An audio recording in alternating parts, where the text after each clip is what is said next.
Okey, kita akan masuk ke multiple time frame monitoring. Okey, multiple time frame monitoring kita dah tunjuk tadi macam mana cara kita nak setkan kepada 3 chart serentak. Time frame 15 minit, 1 jam, 4 jam ataupun sini 5 minit, sini 15 minit, sini 1 jam, terpulang pada kita. Tapi yang mustahaknya kita boleh buka beberapa time frame serentak. Contohnya 15 minit, 1 jam dan 4 jam. Okey, apa yang kita nak buat bila kita sebut tentang multiple time frame monitoring ni tadi? Sebab ada banyak yang bertanya, dia tak faham sebab dekat H4 tunjuk. Contohnya sekarang, ni berbalik kepada cara kita nak tengok trend yang kita bincangkan tadi. Kita refer candle berada di atas MA 50. Mid BB berada atas MA 50. Empat MA ni juga berada di atas MA 50. Serta candle juga berada di atas MA 50. So yang ni clear cut, ini adalah uptrend di time frame H4. Dan kita tengok dengan kaedah yang sama di time frame H1 juga memberitahu benda yang sama. Ini adalah uptrend. Di time frame 15 minit juga sama. Semua menunjukkan keadaan uptrend. Bagaimana kalau kita ubah ni kepada daily? Kalau kita ubah kepada daily, dia tidak begitu jelas sebab ada contradiction dekat sini. 4MA masih lagi belum betul-betul berada di atas mid BB dan MA 50. Dan kita nampak mid BB masih berada di bawah MA 50. So, bergantung kepada jenis trader kita. Kalau kita seorang day trader, H4 bagi tahu uptrend, H1 pun uptrend, 15 minit pun uptrend. So, kita boleh trade. Kita masih boleh trade. Kita akan cari peluang di 15 minit ataupun di time frame yang lebih kecil di 5 minit, peluang-peluang untuk entry. Macam mana nak entry? Kita dah belajar tadi 3 setup, ada extreme, ada MHV, ada re-entry. Entry yang bernama re-entry. Okey. Tapi semuanya kena cari extreme buy, kena cari MHV buy, kena cari re-entry buy. Sebab trendnya masih uptrend, kuat uptrend.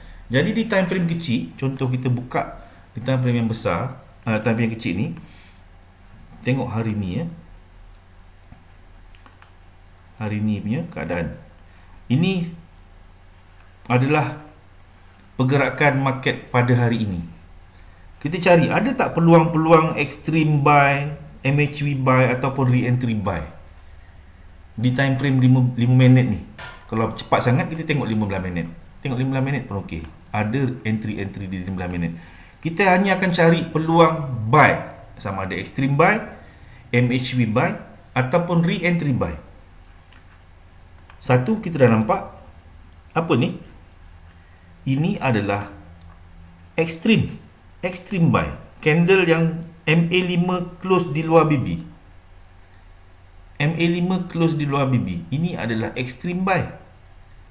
Terus meloncat membuat satu lonjakan langsung close di luar top BB menjadi candle momentum untuk naik. Sedangkan dekat sini asalnya sideway. Di time frame 15 minit ni asalnya sideway, tiba-tiba dia melonjak ke atas close di luar BB, top BB menjadi candle momentum. Seperti yang kita explain sebentar tadi, bila ada momentum akan ada re-entry. Kalau kita tak nampak dekat 15 minit, kita mungkin boleh nampak dekat 15 minit. Ini adalah tempat yang berlakunya lonjakan ni tadi. Di 15 minit, di dalam kotak biru ni tak nampak ada re-entry. Apa kata dekat 5 minit? Ada re-entry dekat 5 minit.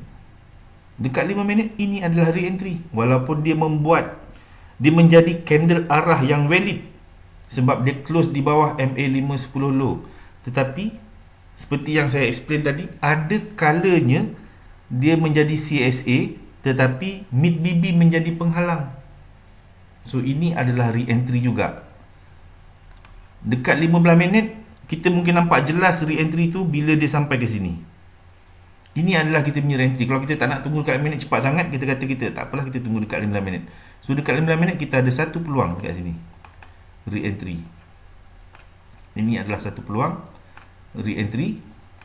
Kita ada lagi satu peluang re-entry dekat sini. Dia bagi lagi dekat sini. Kemudian dia bagi lagi dekat sini. Sini dia bagi lagi. Sini dia bagi lagi. Kita ada berapa kali kita dapat position? 1, 2, 3, 4, 5, 6. 6 kali peluang re-entry. Sedangkan ekstrim ada satu aja. MHB tak ada pun. So, sebab tu saya cakap re-entry ni sangat menjadi kegemaran saya. Sebab dia beri banyak peluang untuk entry. Okey. Jadi kita katakanlah kita start masuk dari sini. Sinilah kita punya start entry. Sini sampai sini ada 15 pip. Lepas tu kita masuk lagi, total kita masuk sampai sekarang, kita belum keluar, ada 130 pip. Dan ini kalau hanya satu position saja kita masuk, ada 130 pip. Sini kita ada masuk, sini kita ada masuk, sini kita ada masuk, sini kita boleh masuk lagi, sini kita boleh masuk lagi. So berapa ratus pip sebenarnya kita dapat? Bukan 130 pip, mungkin 400-500 pip kita boleh dapat. Okey, dan kita faham tadi daripada penjelasan explanation saya berkenaan dengan MA5 dan MA10. Konsep MA5 dan MA10, selagi dia condong ke atas, tegak ke atas, tidak ada candle yang berjaya break MA5 10 low. Tidak ada candle break MA5 10. Ada tak daripada bawah ni? Sini lain cerita, start kita masuk. Ada tak candle yang close di bawah MA5 10 low yang memberitahu bahawa price nak turun? Tidak ada. Tak ada satu candle pun yang berjaya break MA5 10 low. So, selagi tidak ada candle close di bawah MA5 10 low, perlu tak kita close entry buy kita yang daripada bawah ni tadi ni? Perlu tak kita close? Tak perlu close. Tunggu dia buat candle melepasi MA5 10 low. Dia buat candle arah sell, baru kita close. Itu pun kita boleh tunggu lagi. Bila ada candle arah sell, dia hanya macam kereta yang nak masuk ke simpang kiri ataupun simpang kanan. 200 meter ataupun 50 meter daripada simpang, dia bagi signal. Dia bagi signal awal. Confirmation bila dia start belok ke kiri ataupun dia start belok ke kanan, baru confirm dia nak masuk. Tapi bila dia bagi signal tu, belum confirm lagi. Jadi kalau pun dia bagi candle arah sell, kalau kita berani, jangan close dulu. Sebab bila ada arah, ada retest. Jadi makna ada arah, dia akan naik balik, test balik MA5 high. Baru kita close kita punya position buy ni tadi. Nampak? Faham? Okay. Jadi multiple time frame punya monitoring, kita tengok time frame yang lebih besar dulu. Kita tengok di time frame yang besar. Macam ni mudahlah bang cakap, ini semua, ini pun uptrend, ni pun uptrend, ni pun uptrend. Jadi senang lah. Kita cari yang senang lah. Kita ada berapa ratus pair kat sini, ada berapa banyak pair sini. Kalau susah sangat, kadang-kadang kita buka, ini uptrend, ini downtrend, ini uptrend, mana satu nak ikut? Paling senang cari pair lain. Itu jawapan paling senang. Cari pair lain yang tiga-tiga ni sama. Itu yang paling selamat. Daripada kita tak tentu hala, kita fikir mana satu nak masuk, mana nak masuk buy ke nak masuk sell, pening-pening kepala. Baik kita cari pair yang ada gabungan yang sama seperti ini. Ini very good. Ini uptrend clear, ini uptrend clear, ini uptrend clear. So takkan dekat 15 minit ataupun time frame kecil ni kita nak cari entry sell. Kita nak cari pasal. So kita dah nampak ni jelas. Ini mencari ketinggian yang baru, mencari arah, membuat momentum untuk naik lagi. Semua close di luar BB, MA5 10 tegak ke atas, baik di H4 baik di H1. So dekat 15 minit atau dekat 5 minit, kita tunggu sahaja peluang-peluang untuk masuk buy. Kita hanya akan tunggu extreme buy, MHV buy ataupun re-entry buy. Bila berkeadaan macam ni, selalunya kita hanya akan jumpa re-entry buy. Kita akan jumpa lambakan re-entry buy. Kita akan jumpa lambakan re-entry buy. So sebab tu saya cakap, tak perlulah nak kejarkan tameng ke pucuk ataupun ke akar. Cukup sekadar kita tunggu re-entry ni tadi. Cukup makan dah. Ya, boleh cukup makan. Okey. Salah satu cara. Jadi jawapan saya, kalau ada yang bertanya, kalau ini uptrend, ini downtrend, ini uptrend, kita nak buat macam mana? Yang paling senang, tukar pair lain. Cari pair yang ada sama uptrend, uptrend, uptrend. Itu jawapan yang paling mudah lah. Tapi kalau kita tak reti nak trade pair-pair lain, kita hanya tahu trade pair tu aja, jawapan yang paling senang, tunggu bagi sama lah. Sebab kita nak masuk dengan keadaan yang SOP, follow SOP. Kita nak follow SOP. So SOP yang paling mudah untuk kita dapatkan keuntungan adalah memastikan time frame ni semua sama arah. Kalau katalah tadi kita pergi sampai daily ni adalah tanda-tanda dia, kalau dia close kat luar dia membuat momentum, tapi SOP dia tak cukup untuk mengatakan dia nak naik. Belum confirm. Tapi H4 confirm. Ni chart untuk 15 minit. Tapi H4 nya confirm. Confirm nak naik. H1 pun confirm. 15 minit pun confirm. Kalau kita tengok 5 minit, 5 minit pun confirm. 1 minit pun cakap benda yang sama. Semua duduk kat atas. Okay? Jadi kita cari peluang-peluang yang sama seia dengan time frame yang lebih besar daripada dia. Kalau kita nak kerja senang, kalau kita nampak ada kecelaruan, sini uptrend, sini uptrend, sini downtrend, senang, itu masih senang lagi. Sebab dua time frame yang besar ni tadi menunjukkan arah yang sama. So yang ini kita biar je, dia downtrend biar dia turun. Dia pasti akan buat balik extreme buy, dia akan buat MHV buy, dan dia akan bagi re-entry buy. Sebab ni time frame kecil, jadi pergerakan dia kena habiskan kerja dia cepat. Tapi kalau time frame besar ni, dia nak habiskan satu batang candle ni ambil masa sejam, lambat sikit. Tapi kalau yang H4 ni tadi kena 4 jam baru habis satu batang candle ni. Tapi 15 minit, hanya 15 minit untuk habiskan masa siap satu candle. Jadi dia mungkin turun sekarang, tapi bila sampai ke tempat-tempat tertentu dia akan mula naik balik. Jadi mudah kalau di time frame besar, katalah H4, contoh H4 uptrend, H1 uptrend, tapi 15 minit, 5 minit downtrend. Tak apa, tunggu 15 minit ni tadi ikut sama jadi uptrend. Habis cerita. Yang menjadi masalahnya adalah bila yang ini contoh uptrend, tapi yang ni tunjuk downtrend. Yang tu yang pening. Yang orang pening pada ni tunjuk downtrend, ni uptrend. Ini kita nak masuk macam mana? Kalau kita tak ada pair lain lagi lah dalam dunia ni yang kita boleh trade, hanya pair ni lah satu-satunya je yang kita boleh trade, nak trade. Okey lah, H4, H1, tapi dengan syarat kita tak boleh hold lama-lama lah, sebab time frame ni semua H1. Paling-paling pun kita boleh day trade saja. 15 minit ni kalau dia ikut yang ni, kita boleh trade. Katalah 15 minit pun tunjuk downtrend, so kita boleh trade ikut yang ni. Katalah entry kita adalah di 15 minit ataupun di 5 minit, follow time frame yang terdekat dengan dia. Time frame yang terdekat dengan dia menunjukkan downtrend, kita ikut cari setup untuk sell di 5 minit ataupun di 15 minit, sehinggalah H1 ni tadi memberi signal untuk naik. So dekat sini kita dah tak boleh masuk sell lagi, sebab yang ni akan follow yang ni. Lambat laun yang H1 akan habis dia punya kerja, dia akan ikut H4 punya trend. So pada masa tu di 15 minit ataupun di time yang lebih kecil, kena stop selling, start cari peluang-peluang buy, sebab di H1 dah mula follow. Tapi kalau sekiranya yang ini dengan yang ni tak sama, time frame yang besar mengatakan naik, time frame yang lebih kecil daripada di bawah daripada dia, setakuk daripada dia kata turun, yang bawah daripada yang ini ikut yang ini. H1 kata downtrend, H4 kata uptrend. So kita nak trade, entry kita adalah di time frame yang lebih kecil. Time frame yang lebih kecil ni ikut time frame yang terdekat. H1 ni lebih dekat dengan 15 minit. So 15 minit ni akan prone to follow the time frame yang next to dia, next kepada dia, yang bersebelahan dengan dia, 30 minit ataupun 1 jam, lebih dekat dengan 15 minit. 4 jam ni jauh lagi daripada 15 minit. So dia akan ikut dulu yang 1 jam.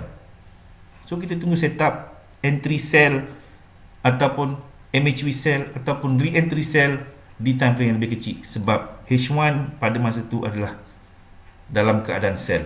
Sehinggalah H1 ni tadi memberi tanda-tanda untuk naik.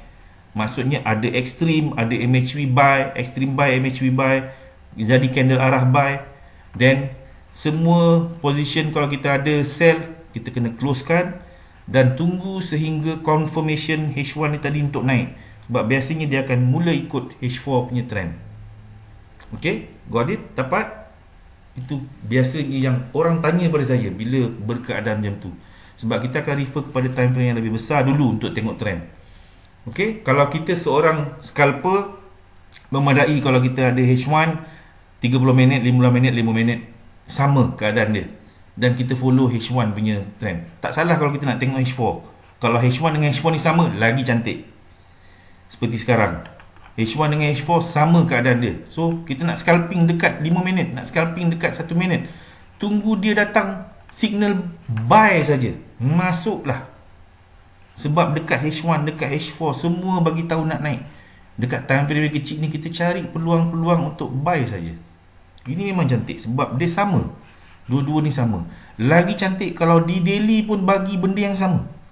Kalau ni start close ke atas, dah jadi momentum, makna di daily pun memberitahu keadaan yang sama. Ni dah ada MHV. MHV dah ada. MHV TP asal dia TP1. TP yang mula-mula adalah dekat top BB. Kalau dia lepas daripada top BB, beban jadi candle momentum, bermaksud akan ada kenaikan lagi. Tetapi kita harus ingat, bila ada momentum akan ada re-entry. Re-entry bermaksud dia akan mencari MA5 10 low. Jadi kalau daily jadi momentum, ada kemungkinan dia akan retrace dulu sebelum disambung kenaikan. Kemungkinan macam tu. Okey, dan yang kita nak lihat juga, yang kita nak tengok juga, ni BB ya, bentuk BB tu sendiri. Seperti yang saya mention tadi, ini duduk tegak. Masih tegak, keras. Tegak dia, keras. Tak ada rupa-rupa tanda bengkok, tak ada. Straight. Ni pun straight, ini pun straight. Maksudnya kekuatan untuk naik tu sangat kuat. Dia nak turun, ni kena bengkok. Ini kena bengkok. Ini kena bengkok. Jadi kalau kita nampak BB tu tegak aja macam ni, macam telunjuk kita ketika tengah tahiyat akhir tu, itu maknanya dia kuat nak naik atas ataupun kuat nak turun bawah. Bergantung dekat mana kedudukan candle tu. Kalau candle tu berada dekat bawah, berkeadaan macam ni, kuat nak turun. Kalau dekat atas, kuat nak naik atas. Kita tengok H4 pun sama, H1 pun sama, dekat 15 minit pun sama. Jadi jangan cek pasal untuk masuk sell, kecuali ada signal sell yang betul-betul kukuh. Tapi sekarang ni kita nampak semua trend kuat nak naik. So kenapa kita nak cek pasal pergi cari sell?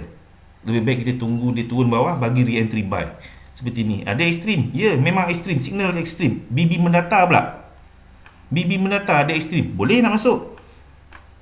Boleh nak masuk. Tapi saya tak masuk. Saya akan tunggu re-entry dekat sini. Sebab saya tahu bila ada ekstrim, selalunya dia TP dia dekat mid BB ataupun dekat MA5. Sampai ke MA5 tak break. So ini adalah re-entry. So baik saya tunggu dekat sini, lebih selamat. Kalau sekiranya dia tak turun, dia turun sikit turun naik, apa nak jadi? Tak pasal-pasal kita kena cut loss. Tapi lebih baik kita tunggu buy kat sini. Senang-senang dah ada 45 pip sampai ke atas. Kalau sekarang pun kalau kita tak keluar lagi, ada 34 pip daripada kita entry dekat sini. So itu kelebihan kalau kita entry mengikut trend di time frame yang lebih besar. Okay, kalau kita tak faham macam nak tengok trend, refer balik slide yang sebelum ni. Tadi saya ada explain berkenaan cara macam mana nak tengok trend menggunakan indikator-indikator yang ada dalam BBMA ni tadi. Dan kemudian untuk multiple monitoring ni tadi, multiple time frame monitoring, kita buka time frame yang lebih besar dulu. Ya, bergantung kepada jenis trader kita. Kita ni trader cap apa? Cap scalping ke? Cap day trading ke? Kita adalah seorang swinger ke ataupun position trader ke? So kita punya time frame yang kita buka ni tadi bergantung kepada jenis trader. Kalau macam saya lebih kepada day trader dan scalping. So saya hanya selalu buka H4, H1 15 minit, 5 minit dan yang ke bawah. Kadang-kadang saya buka juga daily. Tapi kalau saya nak swing, saya mungkin kena tukar ni kepada daily. Dan kadang-kadang saya mungkin kena buka weekly juga. Saya nak tengok keadaan di weekly. Okay, begitulah keadaan dia. Okay, saya harap clear yang tu. Kita stop sementara. Okay, sebelum kita sambung dengan macam mana kita nak letak stop loss, macam mana kita nak letak TP. Okay.